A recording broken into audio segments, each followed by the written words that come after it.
आज आम बनैबा सबुठु सहज आउ सुआदिया चूड़ा नड़िया गोटे सिझा पिठा।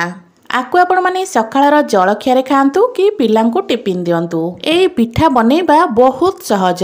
पिठा बनिब मात्र 15 मिनिट रे। नमस्कार, मु रश्मि यूट्यूब रे आपण समस्तंकु स्वागत। आशा करुची आज रेसिपी आपण मानकु निश्चय पसंद आसीबो। आज रही टेस्टी आ स्पंजी पिठार रेसिपी जानिबा पई वीडियोटाकु संपूर्ण देखंतु। एबे चलंतु स्टार्ट करिबा आजिर रेसिपी। आज रही पिठा बनैबा पई मु एठी चूड़ा नै जाईची। आपण मानक पाखरे मोटा पतला जहाँ भी चूड़ा थी से चूड़ा को आपण मैंने नहीं पारे। मुझे 1.5 कप चूड़ा नहीं आपण मैंने आपण क्वांटिटी देखी चूड़ा को कम अधिक कर नेबे। एबे चलंतु चूड़ारे पानी देकी चूड़ा को भल से मकचिकिना 2 ରୁ 3 थर भलिया धोई नबा। चूड़ा को भल भाव परिष्कार करके धोइबे।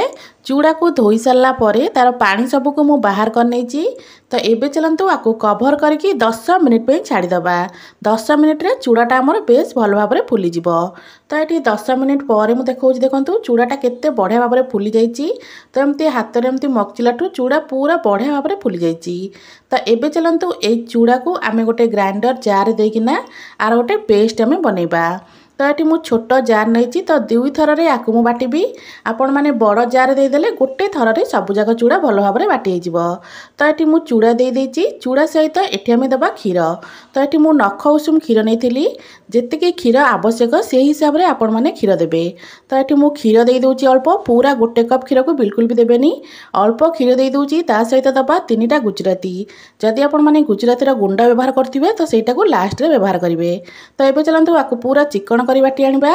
बैटर कंसिस्टेंसी देखि परथिबे एमिति ही रखिबे, ना ही आठु बेसी गाढ़ा ना ही आठु बेसी पतला। एठी मु कहि रखुची जदि आपण मानको आज रे रेसिपी भल लागे वीडियो को लाइक करिवे, शेयर करिवे। चैनल जदि नुआ अछंती ताले प्लीज चैनल को सब्सक्राइब निश्चय करनेबे। फेसबुक पेज देखुले फॉलो करने को बिल्कुल भी भूलिबेनी। आको मु भल भाव में पाखापाखि 4 ରୁ 5 मिनिट गोले नहीं। तापर एठी आमे दबा नड़िया कोरा। एठी मु फाळे नड़िया को कोरिकी नहीं। आपण माने चाहिए गोटे नड़िया कोरिकी मध्य दे परिबे। अधिक नड़िया देले तो टेस्टटा बहुत भल आसताए। तो फाळे नड़ियार कोरा दे सारा पर एठी आमे दबा मिठा पे चीनी। आपण माने जेतिकी मिठा खाइबे से हिसाब रे चीनी देबे। मु एठी गोटे छोट चामच रे 4 चामच पाखापाखि चीनी देइथिली। 4 चामच चीनी दे सारा पर एठी आमे दे दबा स्वाद अनुसार लुण बा हाफ चामच रू कम एठी मु लुण देइथिली। जदि आपण माने गुजराती गुंड दवाई चाहूबे तो यही जगह गुजराती गुंड को देकी आकु भल भाव में मिसेबे।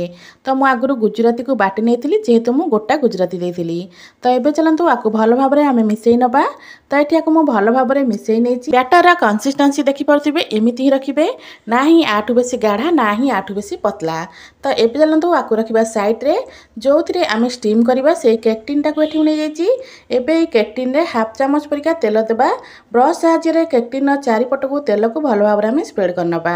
आपण माने चाहिए गोटे टिफिन कि गोटे स्टील रो किछि प्लेट रे मध्य एई पिठा को स्टीम कर परिबे। तो केक टिन रे भल भाव में तेल को मु स्प्रेड कर नेछि। एबे केक टिन को रखिबा साइड रे। बैटर रे दबा इनो। आपण माने एठी इनो जगह सोडार व्यवहार मध्य करि परिबे। तो मुझे अल्प इनो दे देइछि। इनो दे सारा पर ता ऊपर अल्प टिके पानी दे दबा। एबे इनो को बैटर सहित भल भाव में आमे मिसेई नबा। इनो दे सारा पर बैटर को बेसी समय बिल्कुल भी बाहर रखिबानी। एबे आमे सब बैटर को केक टिन रे दे दबा। तो बैटर को केक टिन रे दे सारा पर केक टिन को हल्का आमे टिके टैप करनबा, कारण भितर जहाँ भी एयर बबल्स थिबो सब भल भाव में सेट हो जिवो। तो ये देखिपे सबू जाक बैटर को मु केक टिन दे देइछि। तो एबे चलंतु आकु आमे हल्का हल्का टिके टैप करनबा। एमती हल्का हल्का टिके टैप करनेबे, भितर जहाँ भी एयर बबल्स थिबो सब भल भाव में सेट हो जिवो। पिठा को स्टीम करिया पई गोटे कड़ाई रे अल्प पानी नै जाइछि। एबे ई पानी रे एमती गोटे स्टैंड दे दबा। जदि एमती स्टैंड नथिबो तो गोटे प्लेट को आपण माने पलटाई के रखि परिबे। तो एबे चलंतु केक टिन को स्टैंड ऊपर रखि नबा। एबे आकु आमे कवर करनबा। कवर करके पाखापाखि 8 ରୁ 9 मिनिट पर्यंत सिझेइबा। हाई फ्लेम रे 2 ରୁ 3 मिनिट, तापर लो फ्लेम रे 7 ରୁ 8 मिनिट आकु भल भाव में सिझे नेबे। 7 ରୁ 8 मिनिट पर तो ये देखंतु मु कवर काढुची। पिठा देखंतु केते बढ़िया भाव में फुली जाइछि हमर। आ पिठा मध्य एटी हेई गलानी। पिठा को भल भाव में ठंडा करि सारला परे केक टिन रू पिठा को हमें अलगा करिबा। पाखापाखि 8-10 मिनिट पर पिठा हमर एटी देखंतु भल भाव में ठंडा हे गलानी। पिठा ठंडा हे गले साइड रू एमती अलगा हे आसीबो। साइड रू एमती जतबेले अलगा हे आसीबो जानिबे पिठा हमर भल भाव में हेई गलानी। एमती गोटे स्पाचुला साहाय्य रे पिठार सबु चारिपट को आमे एमती अलगा करनबा।